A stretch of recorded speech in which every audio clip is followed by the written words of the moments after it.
Hi hello welcome to Mantra 5. Polling గడువు సమీపిస్తున్న నేపథ్యంలో రాష్ట్రంలో అసెంబ్లీ లోక్సభ ఎన్నికల ప్రచార వేడి ఉధృతంగా కొనసాగుతుంది. అన్ని పార్టీలు తమ ప్రచార కార్యక్రమాల తీవ్రతను పెంచాయి. అదే సమయంలో నామినేషన్ల పర్వం కూడా జోరెత్తింది. 300లకు పైగా అభ్యర్థులు తమ నామినేషన్ పత్రాలను దాఖలు చేశారు.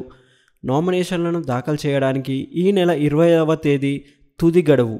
నామినేషన్లను వేయడానికి ఇంకో 2 రోజులు మాత్రమే మిగిలి ఉంది. ఇప్పటికే ముఖ్యమంత్రి వైఎస్ జగన్మోహన్ రెడ్డి, తెలుగుదేశం పార్టీ అధినేత ప్రతిపక్ష నాయకుడు చంద్రబాబు నాయుడు తమ నామినేషన్ పత్రాలను దాఖలు చేశారు. తాజాగా పవన్ కళ్యాణ్ నేడు నామినేషన్ దాఖలు చేయనున్నారు.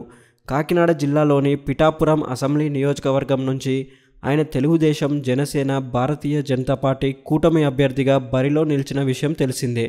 వంగా గీత ఇక్కడి నుంచి అధికార వైఎస్ఆర్ కాంగ్రెస్ పార్టీ అభ్యర్థి పోటీలో ఉన్నారు. ఇప్పటికే ఈమె తమ నామినేషన్ దాఖలు చేశారు. గొల్లప్రోలు టౌన్ ఎంట్రీ హైవే వద్ద పవన్ కళ్యాణ్ నామినేషన్ ర్యాలీ ప్రారంభమవుతుంది.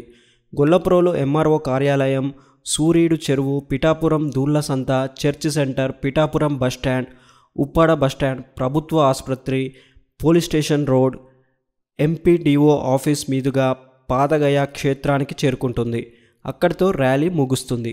ఈ ర్యాలీలో పాల్గొనడానికి పవన్ కళ్యాణ్కు మద్దతిచ్చిన టాలీవుడ్ ప్రముఖులు ఇప్పటికే పిఠాపురానికి చేరుకున్నారు. నిర్మాతలు బన్నీ వాసు, శ్రీనివాస్ కుమార్, బేబీ దర్శకుడు సాయి రాజేష్ పిఠాపురానికి వచ్చారు. వారితో పాటు Janasena star క్యాంపెయినర్లు Nagababu, choreographer Johnny master, నటులు పృథ్వీ, హైపరాది, గెటప్ సీను, సాగర్ ర్యాలీలో పాల్గొననున్నారు. మరిన్ని ఇంట్రెస్టింగ్ అప్డేట్స్ కోసం మా ఛానల్ని లైక్ చేయండి, షేర్ చేయండి మరియు సబ్స్క్రైబ్ చేయండి.